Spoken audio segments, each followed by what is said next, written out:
พ่อแม่ดีจังได้ทุกข์ยากลำบากจังได้มรดกสมบัติอันใดพ่อแม่ก็หาให้ทุกข์ยากลำบากเฮาก็ฮู้แต่ว่าบางคนฮู้ซื่อ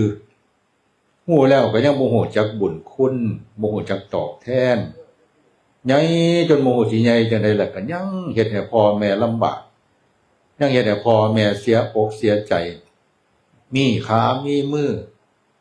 ร่างกายก็บ่แม่นว่าสิแบบเป็นโรคเป็นภัยที่คนพิการ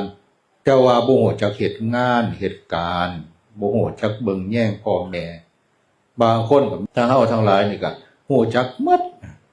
แต่ว่าบางเทื่อมันฮู้ซื่อๆนะพ่อแม่ก็เลยยังลำบากคือเก่ายังทุกข์คือเก่าอันนี้ก็อย่าให้มันสายจนเกินไป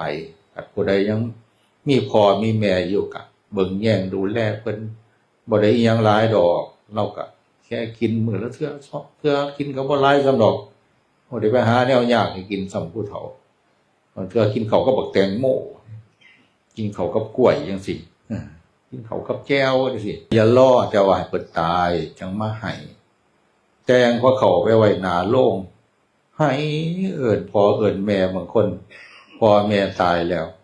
มากินเด้อแม่เด้ออันนี้ของเจ้ามักมากินเด้อพ่อเด้ออันนี้แซ่บแซ่บข่อยห่วงข่อยคิดฮอดเจ้าไปอยู่จังได๋ให้เจ้าไปสู่สุคติเด้อตอนยังมีชีวิตอยู่นั่นเจ้าว่าไปซองเบิ่งจักเทื่อบ่